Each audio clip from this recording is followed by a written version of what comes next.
Well, hello again, everybody. I love when I see the numbers just boop whenever Jessie's on the show with us. You just see the people waiting. Welcome to Aquarius Rising Africa. Wonderful to see you back again, Jess. We missed you last week, as it's clear from Yeah, everyone. How are you? Hello, Morné. yeah, doing great. Cool, Morné man. looks more awake than I do, but Yeah, I definitely missed you last week. It felt like 2 weeks almost. it Yeah. didn't it? That's weird. Yeah, that's weird. Gosh, we're certainly having some interesting times, that's for sure. Lots of moving and shaking, and my word, a lot going on the planet right now. It Yeah, just feels like craziness has intensified by tenfold, hundredfold, actually. But before we hmm get there, Jess, how are you? Did you have a good break? What's happening in your life? I Tell us. did. Yeah, well, we've got some exciting things coming up this next month, but on kingdomlivingwithjessie.com, I want people to get ready. I'm going to be doing another conference with my courses where we'll do a live filming, and that will be in March, the 24th and the 25th in Florida. So I want people to start setting that aside. There's going to be limited tickets um, for people who are available to be there in the studio while we're filming. But it's always a great time, and so much, the Lord's just ready to release so much to us, Chantelle, and I'm excited. Um, Awesome. you know, I encourage people to watch my shows on Kingdom Living as well. I've been putting out a lot of material on there and getting a lot of good feedback for this last series that I did about tearing down altars and idols. So a lot of people, I, encouraged them. I said, we need to clean out our pantries, like, you know, get Yeah. rid of these idols and the altars that they sit on. And people have been doing that, and it's been really encouraging to hear. And when we say idols, so many of us think back to the Old Testament where you have, a table set up with, a wooden or graven image, and people are like, we don't have those really in our lives anymore. That's just in third world countries. But I talk about ones that we wouldn't expect, things like coffee, and how the Lord showed me that that was an idol in my life. So, yeah, very Isn't interesting. it any type of addiction really? I mean, if you think about it, Yeah. in Yeah. in a lot of the other religions or cultures, yes, you're going to have your deities and stuff like that, which we considered false idols. But by the same token, even in the West, as you say, we have the movie stars, we have hmm the singers, the artists, we have people we absolutely adore and admire, the business people, the bankers, Yeah. the politicians, whatever genre in life you kind of filter into, you're going to find your idols there, right? That's how we got Right. to be as brainwashed as what we are right now. And then, of course, as you say, it's exactly through the food, through your clothing, through what you watch on TV. It's crazy. It's crazy when we start Right. breaking down the blocks of our own false palaces that we've built for ourselves. And it really is, we build this for ourselves. And it really is when we start looking. And Jess, when we do that, we often speak about this. It was one of our topics on non-judgment 2 weeks hmm ago. When we start doing that, and as you say, start cleaning out your own pantry, you then hmm start realizing, okay, let me just zip those lips, spew out another toxic word, and let me just go within and pray. Right? Right, yeah, get on my knees and pray. That baby's gotta go. I Exactly. think that's the harder part when you realize, like, I mean, the silliness of it that we hang on to these things, and we're like, "Why do we hang on to that?" You know? Absolutely. Absolutely. It's so true. And I really love these times. Really, it's the end times for me, whatever people call it, the time of reckoning, And it's not about what anyone is saying or doing. I think, the last 2 or 3 years have been such profound opportunities for truth and change and bullshit as well, right? So we've had no option but to sit with ourselves and to reckon and to sort of see what it is that we ourselves need to do that is changing. So of course, I think it's a lot of people are feeling raw, a lot of people are feeling anxious, very afraid, chaotic. I love that you brought that out. It ties with one of the verses the Lord gave me at the beginning of the year. And then, it's something that a pastor friend of mine will say often, but the one thing is, the Lord has created us to be naked and unashamed. And we're afraid to be in that place of vulnerability. We're afraid to allow people to see who we are and everything, in our lives laid bare, because we know that there's sin. We know that there's things we've done wrong, hurts that we've caused other people. And even those, habitual things that we think are hidden from everybody, those things that are idols in our lives, the truth is that, we're held captive and we are ashamed of those things. But it's time just to put that all aside. As my pastor friend says, if you don't deal with it, that demon that sits with that idol is gonna stay. It's time to tell that sucker to get out of there. And, that experience of getting rid of those demons, it may come with, that nakedness and laying bare of your life. But, he says, don't be ashamed, he's kind of funny where he says, people may even pee their pants. He's like, get ready. You want to deal with it? You got to do the work. And, I love that. It's like, we're so self-conscious, we don't want others to see us in a weaker state or dealing with things, but it's time to deal with it. I so agree. It's that state of vulnerability. And, vulnerability is truly, I always say honesty is the highest form of love, because, and being vulnerable is being true and honest with yourself. It's acknowledging to yourself what you need, how you're feeling, what you want, what to ask for. It's a humbling, and it's not a humiliating. It's humbling. There's a big difference between humbling and humiliating. It's a humbling feeling where you can actually speak from the heart, and and being vulnerable is being honest with yourself. So therefore, it's a declaration of self-love.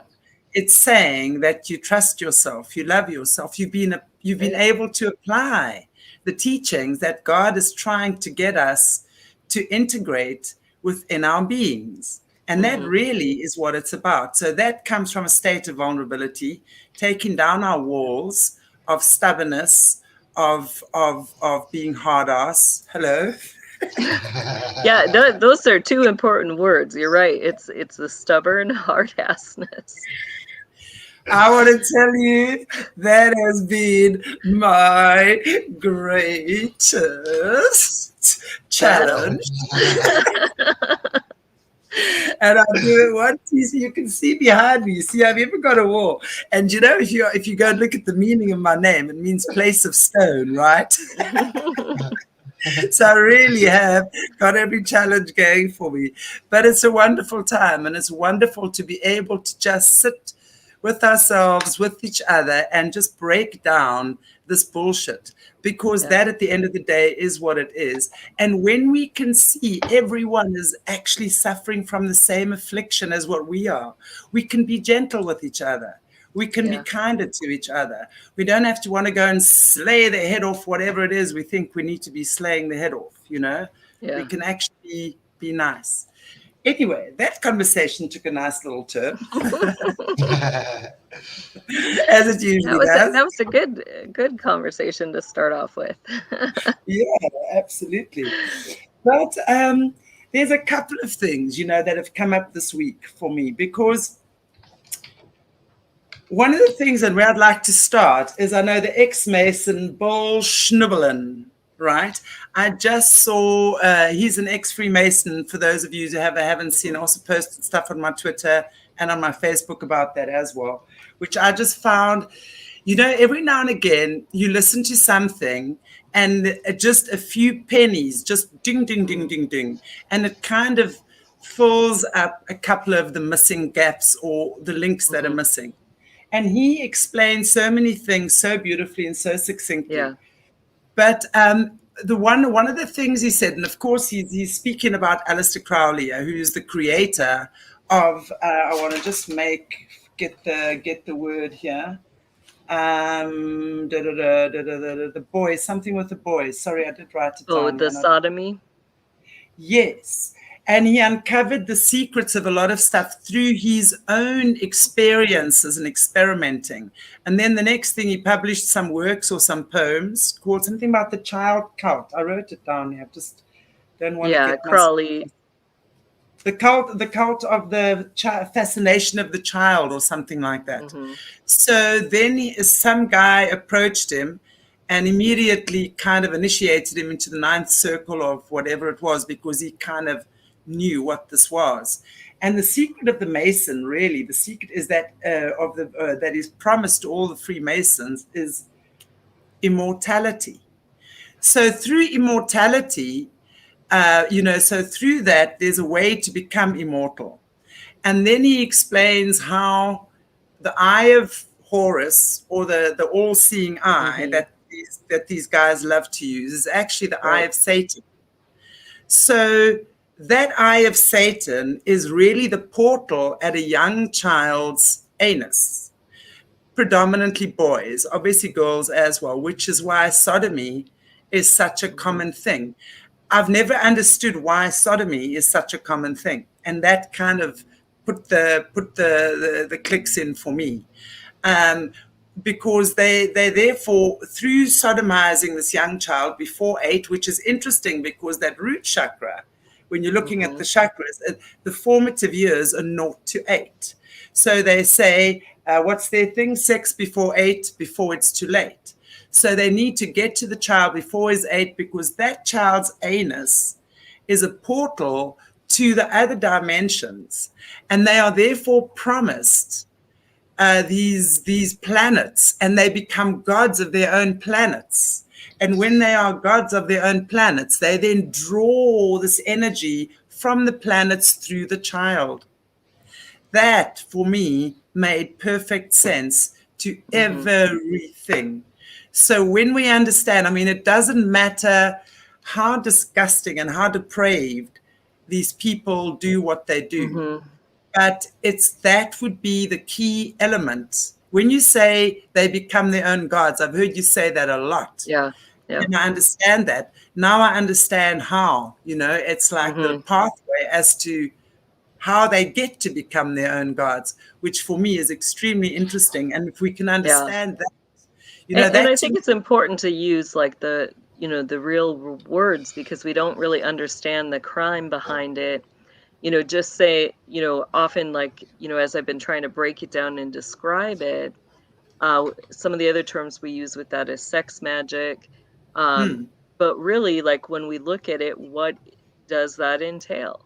And yes, it is sodomy of children, and, horrific sodomy where, literally children are torn apart and killed in the process of these men trying to get into these other dimensions with that child. So, there's things much worse than that is part of that process. But, some of the deeper things with that is, as we look at, he talked about the all-seeing eye and how that represents Lucifer and those other, like the portal into those other dimensions.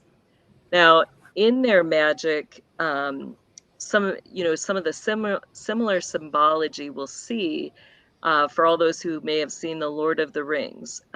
You have that eye of Horus that is represented by the Eye of Cyrus, or yeah, I think it's Cyrus in there. And you know, it's like this dark crevice that you go into. Well, what that really symbolizes in the system is the abyss that is talked about in the book of Revelations, that there are demonic beings that the Bible tells us that when the Lord cast Lucifer out, he also cast out a third of the angelic host who were in line with Lucifer. So literally they were building up an army against God and were going to try to usurp his throne. When the Lord cast them to the earth, it says that there were some that they were cast down and chained to the lowest dimension, which is in that abyss. And they were so evil and wicked that the Lord would not permit them to wander to and from the earth during this period where he's, where Lucifer has been allowed to roam. So that's what they're accessing through that sodomy. At the end of the day, these people are high-level witches and warlocks, and through their Solomonic Enochian magic, they've learned to make contracts with demonic spirits to be able to use their energy, their power. So some of these contracts are the names with the hidden ones, those that they call Titans or Olympians, those that they claim are gods. They attempt to make contracts with those beings through this sodomy. And so that's all part of that representation. And there was more in that picture that he showed. Around that Eye of Horus, you see the 9 hearts, but the way that they're drawn, it looks like anuses as well. And that's a common summoning circle stance, is that you're going to have 9 or you're going to have 7. So that shows what happens is that, basically there's a sexual orgy when they're attempting to open these gates. So you will have multiple individuals. So when we see that picture, it's not just that it represents a child's anus. You've got a circle or a group of men and possibly women putting on devices to help them, be able to penetrate these children, where it's, another word we could say is gang rape. Only they make it so that it's, really this is the sick part. And if anybody's sensitive, you might just want to tune out for a minute. But, the enemy, like we said, there's a grooming in this process. They want the children to be willing. So, in the sex magic, they can't have a child that's fighting them. So, they start young with these kids, grooming them, preparing them to have sex, and they teach them that this is a normal thing.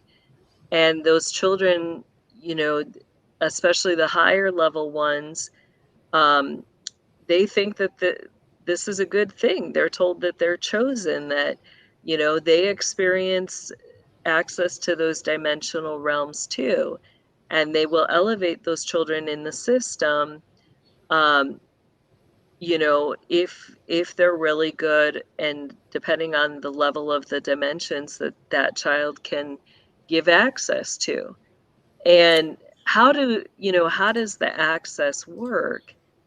When we talk about the spirit world, there's a veil. The majority of people cannot see, hear, or feel in that spirit world. But these children are used like a gateway. What happens is that, through the sodomy, there's a oneness in the spirit, and it's as though, they might not actually be physically entering into the spirit world, but all of a sudden they see a shared vision. So whatever that child is seeing in that place, all of them are seeing it together. So that's kind of how that works. Wow. I have a question. Do they, for these portal opening, sex, magic, sodomizing, gang raping, and I'm sorry to put it the way that it is, because that really is just the way that it That's is. the way it is. Yeah. Yeah. Are they only using boys, or are they girls and boys? So that would be question number one. And number Yeah. two is, what is the difference between using a girl or her anus or her vagina for stuff like that? Is there a difference? And I'm sorry, I know that's graphic, guys, but I know, sorry, again, tune out if you don't like this, but these are the questions I'm asking today because this is what's important for me to know, us to know. Yeah. You know, it has to do with the, you know, at the end of the day, what opens those spiritual gates is, you know, scripture tells us is thanksgiving. The closest thing that they can come to replicating that emotion is ecstasy. So, you know, we know biologically there is a difference. I don't remember what the little body part is called, but men have that little part. I don't want to call it a button, but it's almost like a little organ in between their anus and their rectum. That, you know, that's why a lot of, you know, these people will engage in the sodomy, is because there's that extra organ that then allows to the man to have multiple orgasms. So, you know, with little boys, they're not even fully mature. They don't have all their hormones. So they choose that because they can get the little boys to have multiple orgasms, or the ecstasy lasts longer. Because there isn't that maturity yet. So that's why they choose that. With I want to females, just yeah, say, females, it is different. So, sorry, Jess, I want to just, because I remember now, just as you saying that, and I'm trying to think of the guy, just scratching my head here. Someone sent me some CIA guy that was actually doing these experiments on young baby boys from newborns all the way through to, I think, 8 or 10 was the oldest one, where they were getting these young kids, babies, to have orgasms, obviously stimulating them to the point of having orgasms. And then they were documenting how many orgasms these particular children had and how much time or whatever time period they were yeah. using. This is absolutely insane. So the And then they girls, target those children, you know, yeah. those that they will pull them into projects or experiments so that they can be used for things. So, Wow. And the girl, so the girls, are the girls used differently in these kind of things? When you say it is different, how is it different? yeah, I mean, the general concept of the sodomy is the same, you know, and it all, like what they're gauging in those interactions, and, you know, they're going to prepare, there's going to be preparations, because they want to be able to get access to those spiritual gates. Girls are a little different. And again, I'm not saying all girls, but what I witnessed in the system was that girls had more of a capacity towards the clairvoyancy. So, meaning that, you know, they were more attuned immediately to what was happening in the spirit world. So, if they wanted in that interaction to connect with an evil spirit, you know, they're going to choose a girl instead of a boy per se, because that girl is going to serve as a clairvoyant as well in the process. So, yeah. Makes sense. Makes sense. And just wanted to just end off that particular topic by saying that Aleister Crowley boasted about slaughtering 150 kids, boys, in 1 year. trying to reach his immortality. Question is he still around? Did it work? Right? Clearly not. Well, I mean, the truth is that, his practices are widely spread. So the question is, how many people are still engaging? Look at Aleister Crowley as their teacher and have picked up his methods, his concepts, and are continuing to damage children, sodomizing, raping, murdering, for the sole purpose of gaining access into the spirit world. So in a way, he's still alive. That's the immortality. Yeah, that's the immortality right there. Lives on. The evil has infiltrated through the very veins of the world, which is, when it comes to that, using sex magic in that way to open up the portals, he talks about slaughtering the boys. Okay, there's got to be some kind of a blood ritual that goes along with that, right? Because we know now that these demonics that they're trying to access in the abyss require blood sacrifice, right? So how would that work? Is it these particular, no, but you're saying these boys then end up in the system, so it's not them. They would then be giving sacrifice to something else, right? Of something else. I would propose that Crowley was of the higher levels of the elite, in that sacrifices are looked at differently and approached differently, because in that you're engaging in a whole nother realm of blood magic. So we've talked a little bit in the past about how in that process there doesn't have to actually be a sacrifice like we think of sacrifices.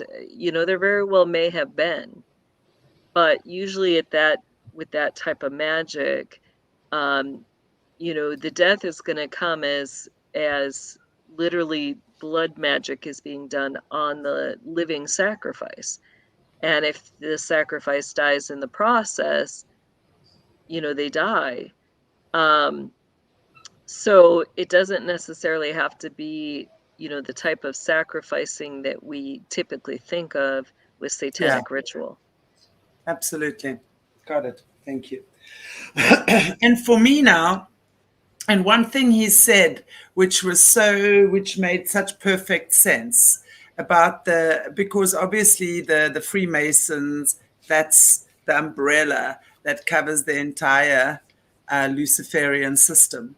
So what he was saying, which made so much sense as well, is that even if you're a good man, right, and you join there thinking you're doing good things, it's like swimming in the sea of spiritual sewage. So because this is the umbrella and this is the energy and this is the spiritual crap that is within this organization, right? So if you get drawn in there, whether you are actively participating or not, you are absorbing that energy. And what he was saying as well is that he would get these thoughts of pedophilia and homosexuality, which he'd never had before. He's a normal heterosexual red-blooded male. But suddenly, out of the blue, he'd start fantasizing about being with little boys and stuff like that. So, guys, that is such a beautiful analogy for me.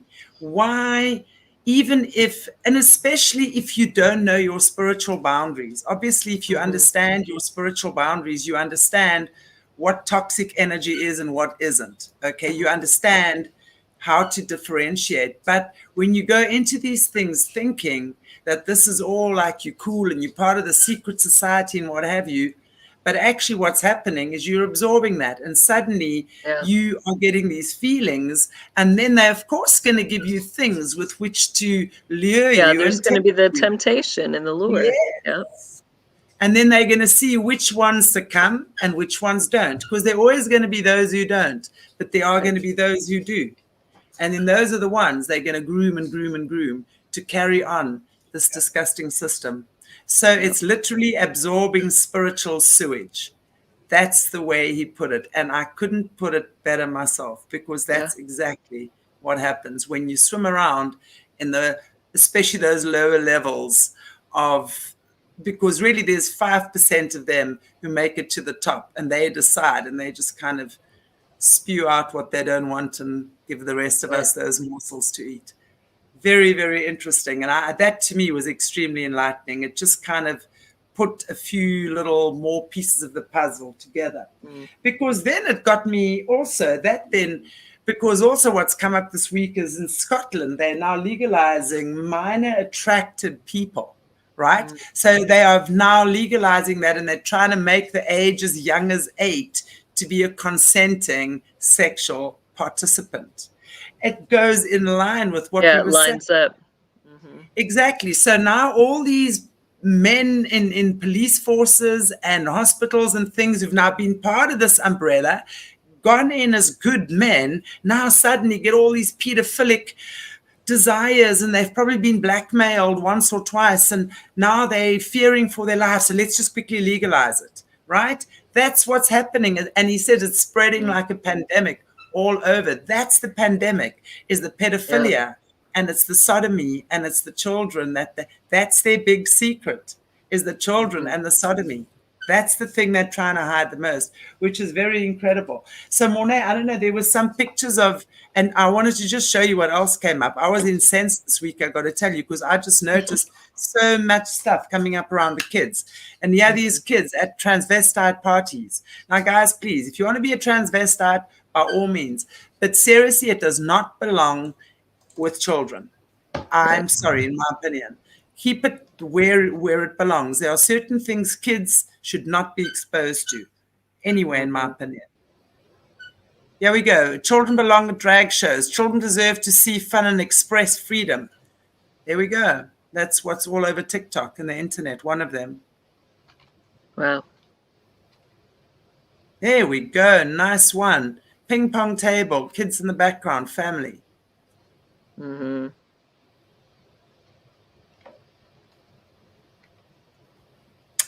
Little girl with a man and a unicorn horn.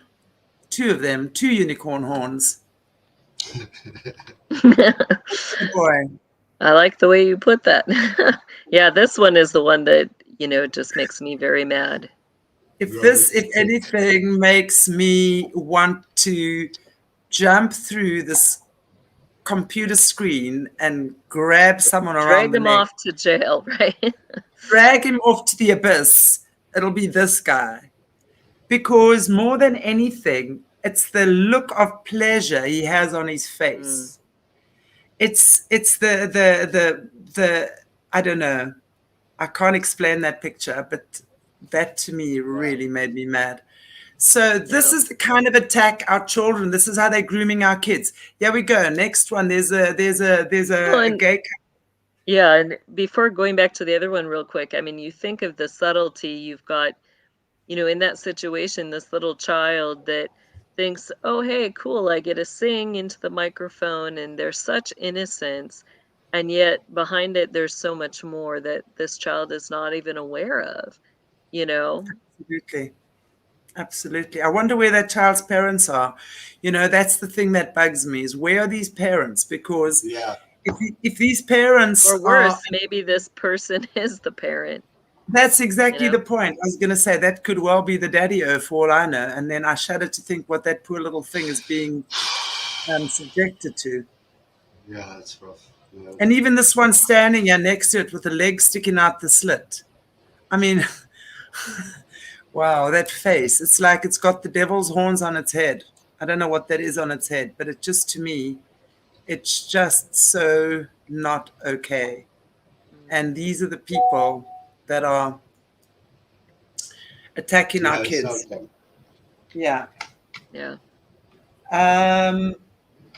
Also, we were looking at, and then there's this couple that it didn't get, apparently this whole story just disappeared in Atlanta. This gay couple that adopted these kids through a Christian adoption agency and has been trafficking them out, and there's been these kids have been raped and abused and all of that, and this is a well-known couple all over social media and stuff. So this is really, guys, what the pedos look like.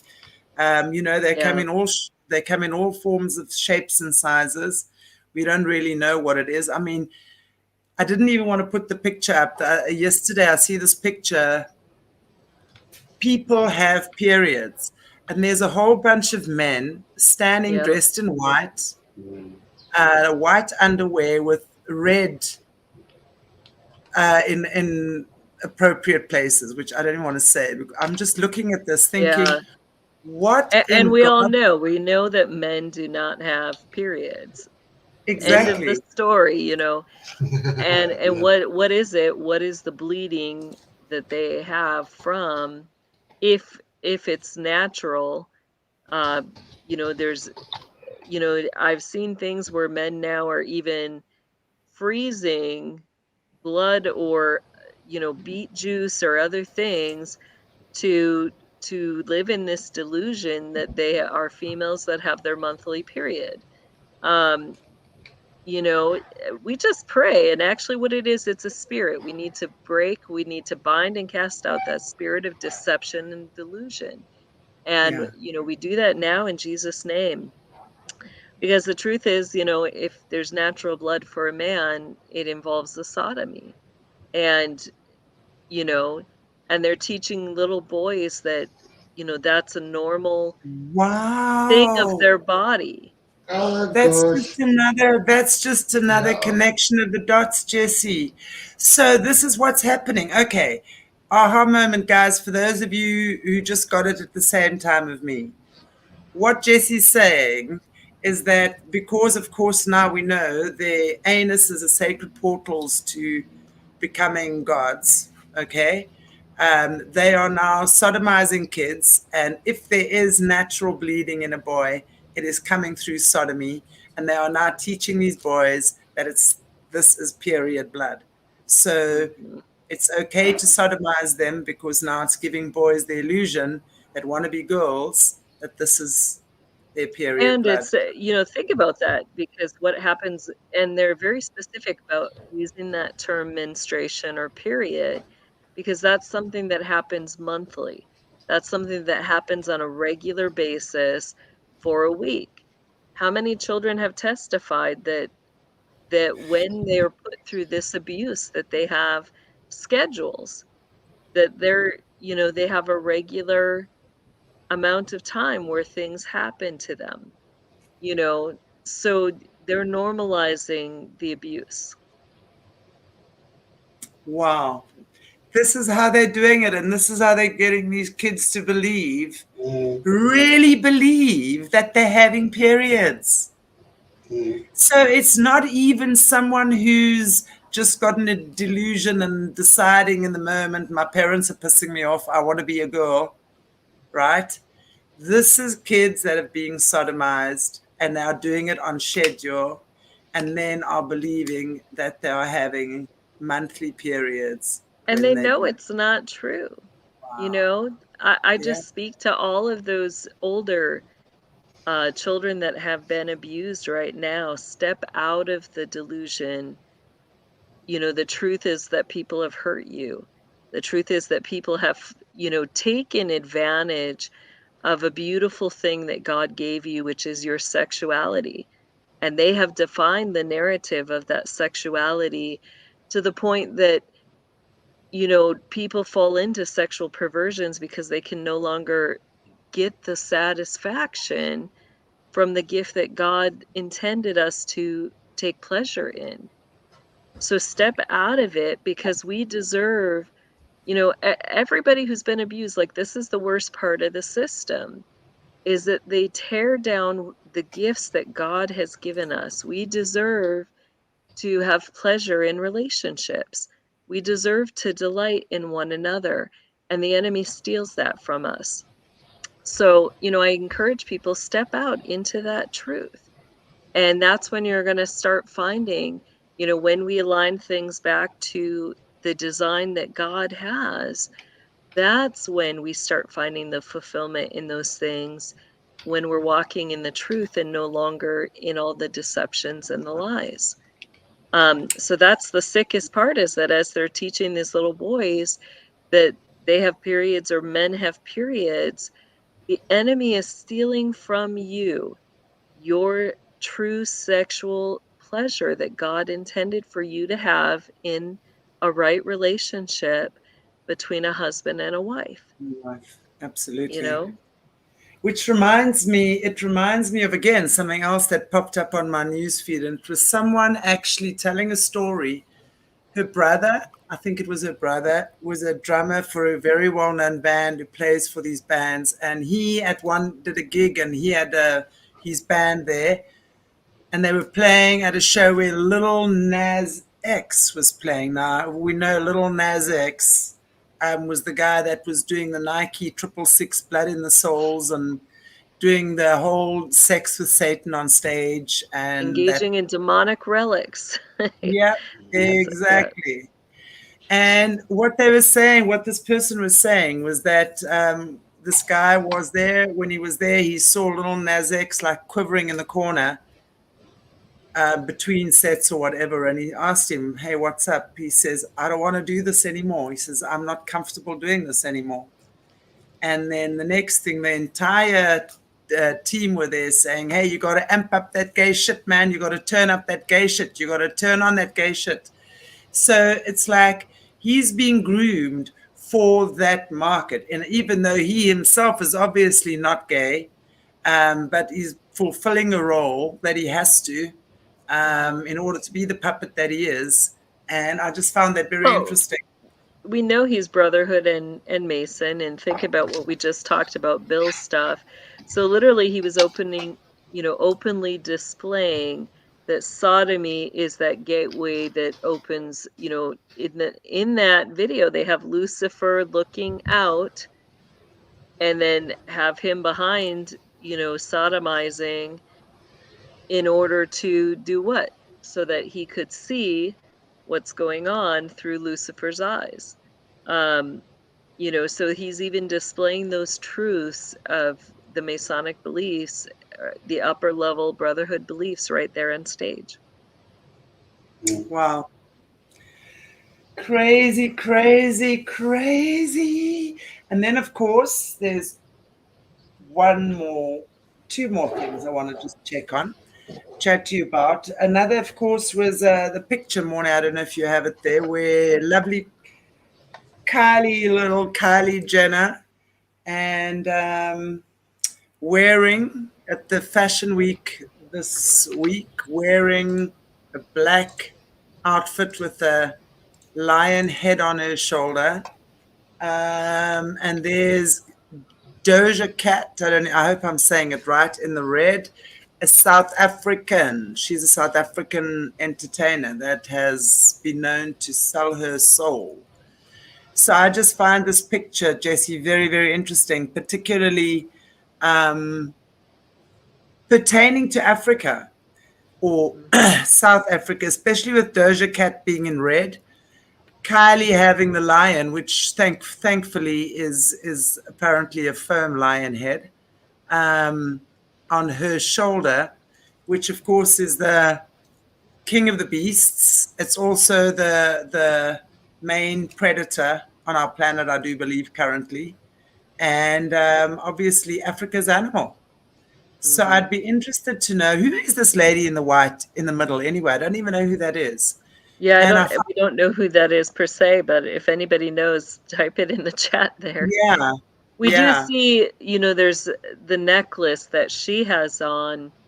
That type of jewelry was very common, especially with Gloria Vanderbilt and some of the socialite grand high priestesses.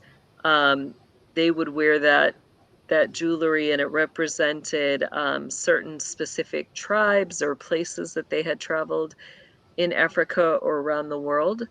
So it'd be interesting if it's one of those type of necklaces.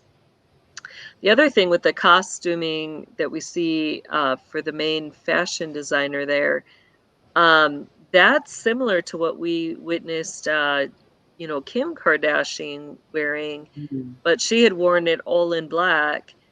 And, I guess the question is, what does all this, leather looking imagery represent? It makes it look like they're covered all in blood, or that it's open flesh. Um, so it is a very disturbing um, design. We know in the system the red leather is not a good thing, that it represents, that wearing of human flesh that they flaunt.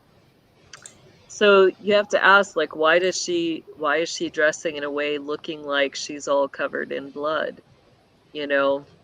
So it is very disturbing. It is disturbing. I noticed their shoes as well. It's like, okay, obviously her wearing the red shoes, the other one with the white wearing black, and then Kylie wearing, it looks like no shoes or very open shoes. Just Yeah, it looks like a gold tip on her shoes. Yeah. Yeah. Very interesting. So it's just also the red, the white, and also especially in Africa, having the black and white conflict that has been going on since forever with the red, that we've also bled so much, really, over the years. So that's very interesting for me. If anyone has any more input on what they think that could be, I would be very, very interested to hear. I just want to share this. If you look at the person sitting next to the red, let me just open up this window. Interesting. Look at the person next to her. Look at the spirals on her dress. Mm. Oh, huh. Yeah, very interesting, huh?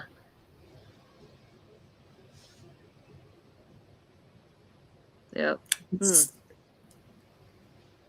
So it's the black on the edges, and then it's interesting. Are those the sisters behind her? Who's behind her there? Are those the sisters behind her? I don't know.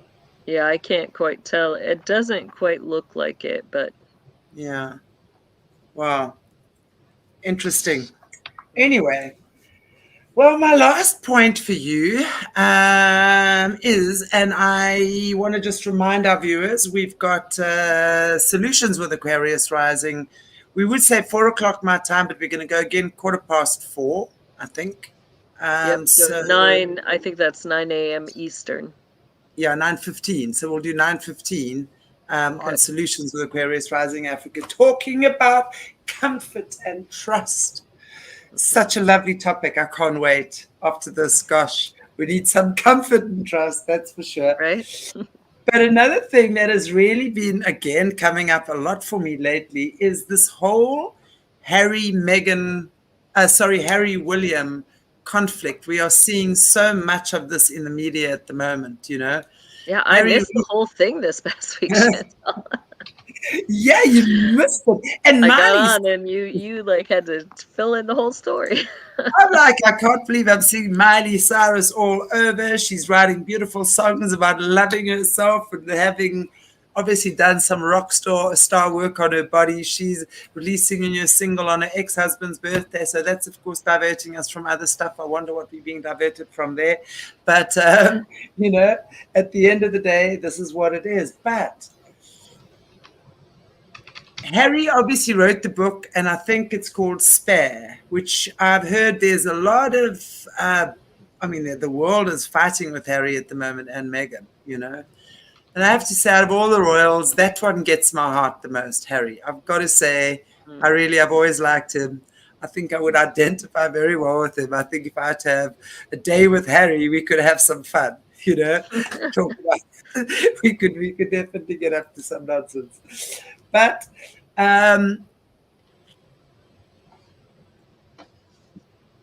wonder about things because let's never forget, these royals are the ones that murdered his mother, right? In my opinion, he's never, ever had an apology or the closure of the truth. We all know how important truth is for us, Isn't he doing just what Diana actually was wanting to do herself? I mean, we heard so many times how Diana was wanting to get out of the system, didn't want her boys in that. You know, we're hearing many things after her death about letters she wrote and things, and you know what she experienced, etc. So I'm wondering, and why are they so harsh on Meghan? Just on the periphery, what is your take on all of what's going on? Just on the periphery. I don't know why they're so harsh on Meghan, but I think that there's so much more to the story. And, you know, I've brought out that it's my full belief that Harry is not even the real Harry. The real Harry passed away, I think it was last year, but he always was a child that had a lot of health issues. And, you know, there's a lot of royal children actually that they hide. You know, either they adopt them out or they have somebody else who will care for them. But, you know, there were many that they kind of hide behind the scenes. And I believe the real Harry was hidden. You know, they kept him quiet. So who is this little boy who has grown up as Harry? Is there more to that title, Spare? You know, I mean, what about these doppelganger kids? That's really what we're getting into, is that, you know, they have children that take the place of, you know, those in the system that are elite to fill in sometimes. You know, we had that too. There were 20 random kids at, you know, the major rituals. All of us would be dressed the same, but they would do that to, you know, so that if they needed to get me out of the way or put me, you know, get me out of the ritual, they could easily maneuver other children in there who would take the blunt of whatever for me. But I think this is the same thing. They've had this child that has grown up as the face front of Harry. In a way, he really is Harry because, you know, he has lived by that name. He's the face front that everybody has fallen in love with and knows as that individual. So, you know, the last thing they want the world to know is their secrets and their lies. And, you know, I haven't read the book. I don't know what things he said in there or revealed. But, you know, I wonder how it works. You know, how does it work to have to pretend to be somebody's son or somebody's grandson, to have to, you know, even follow all their rules, all their regulations, the biggest one being silence, that you can't bring forward the truth or the secrets, especially when those secrets begin to get horrific. Yeah. You know, Elizabeth was not a peachy person. I'm sorry. She wasn't a peachy person. And even, you know, the woman I've come out and said I believe, you know, was filling in these last days for her was her twin sister, Lisbeth. That's the name I knew her by. Lilibet was another name she went by. So who were these people? And poor you know, this poor guy Harry, this is the messed up world he had to live in. So I don't know. I think that there's going to be more.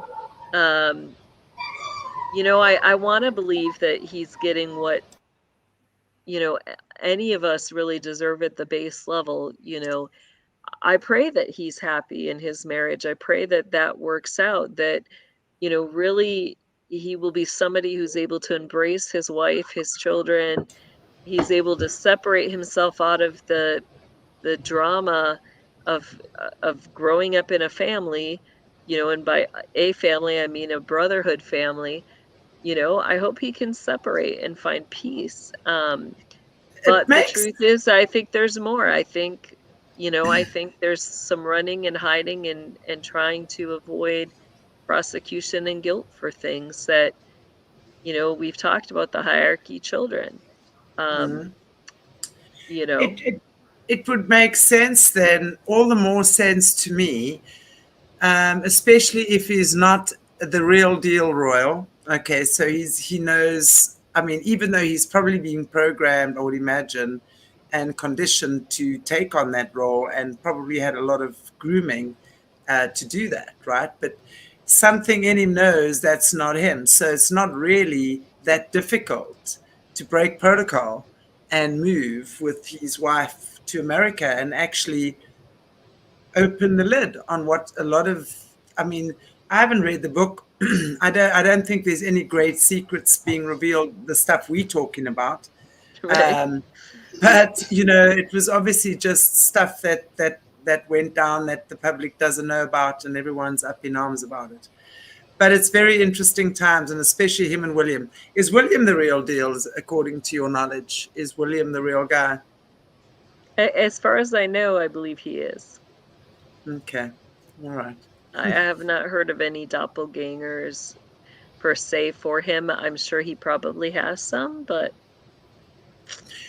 what you've spoken just before about Megan, and her role in the system, and I know what the thing that you said to us, that she was competing with Beyonce to take over Gloria Vanderbilt's position, yeah. which Beyonce won. So this poor girl, Megan, is getting, I mean, I can't help but feel sorry for her. I really, just from a humanistic perspective, I mean, she's getting rotten eggs thrown at her 1,000 times a day.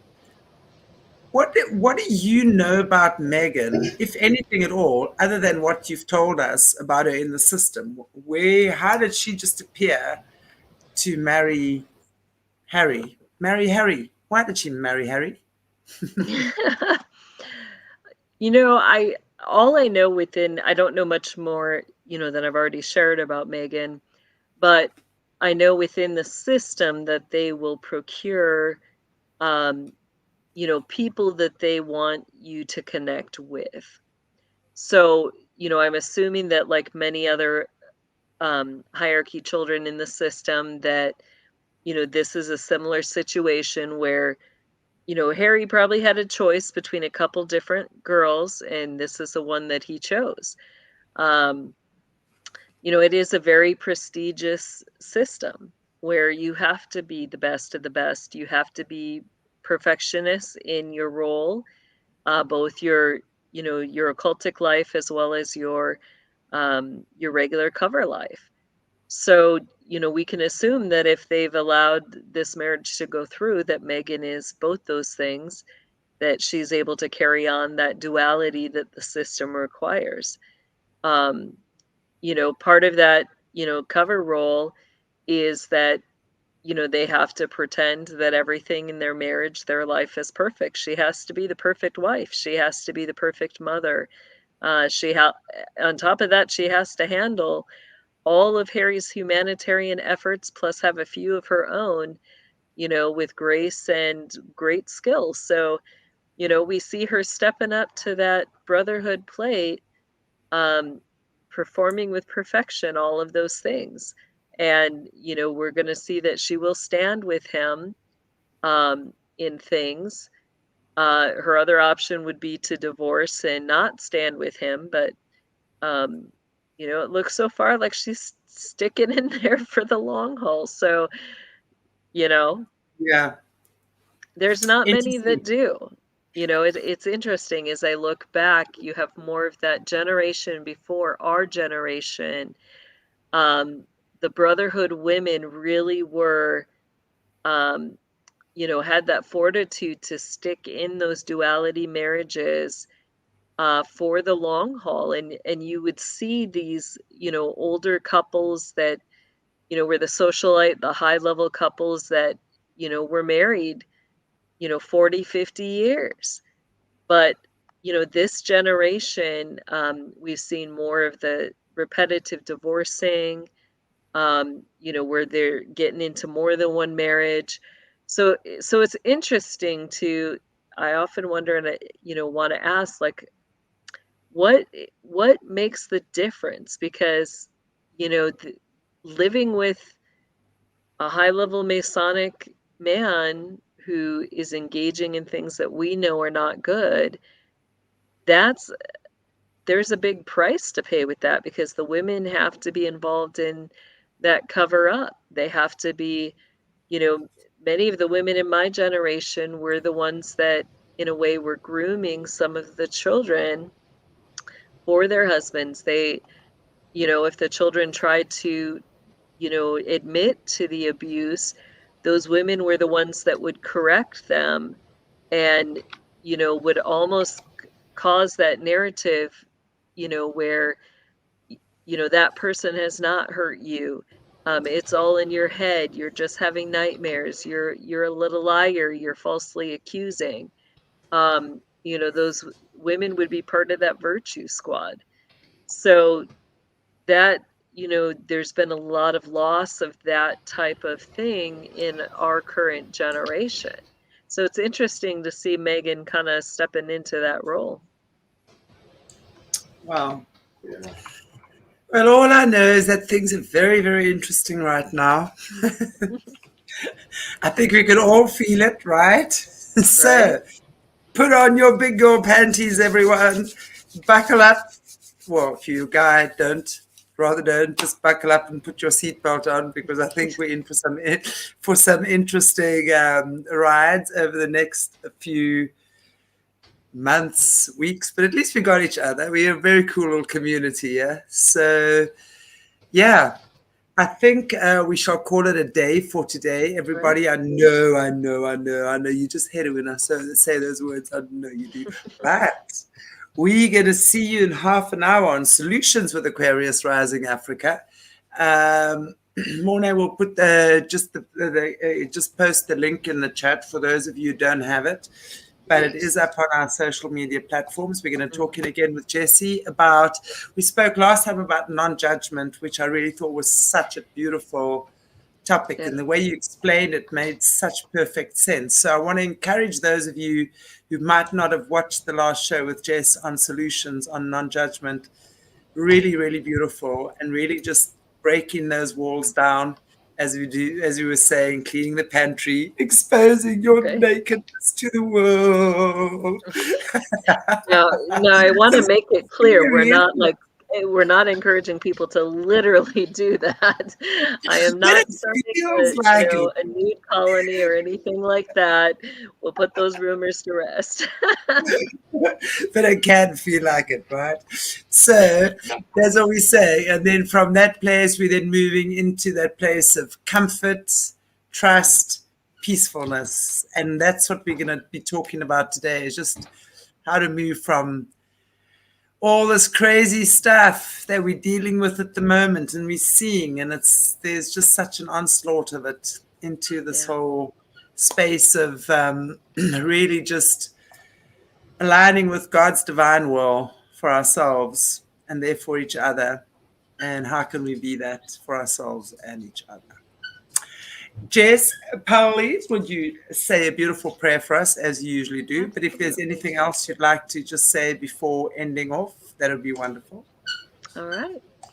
Well, Heavenly Father, we thank you for this time together, and we thank you for your goodness. And I just specifically thank you that you are able to tenderly heal up and bind up all of our wounds. We ask for everybody out there today who's watching this show, who has those deep wounds that they have kept silent, that they have kept hidden, Lord. We ask that as you gently bring those to the surface, that you would bring that long desired healing that they may have waited years for. And we ask that you would even do that deeper wound care, Lord, for the things that have been infected, for the things that have been affecting their overall life, and keeping them from doing the good works that you've prepared in advance for each of us to do. We ask that you would heal up those wounds, Lord, that no longer would we be held back or prevented from participating in the good works that you've prepared for us. Let us have all that we need to be able to go forward and do the things that are good and beautiful and right in your sight, Lord. And we ask for justice, Lord, that where others have hurt us or harmed us, Lord, we ask that you would bring that closure, that you would bring us to a place of true forgiveness, and that we would be able to go forward with songs of joy and with peace, and patience and perseverance, Lord. We ask for this in your powerful name, Jesus. Amen. Amen. Amen. Right, Thank you, blessings. beautiful Jessie. Thank you to all our beautiful viewers. Thank you, Morné, for supporting and watching our show. Please like, share, subscribe, guys. It's really important to get this intel out. Honestly, as many people as what can hear this information. You know, knowledge is power. And it really is the time where it's available to us. So thank you, Jess. God bless you. God bless you all. Mwah. We'll see you in half an hour on the other side, which is Solutions with Aquarius Rising Africa. Thanks, guys. See you soon.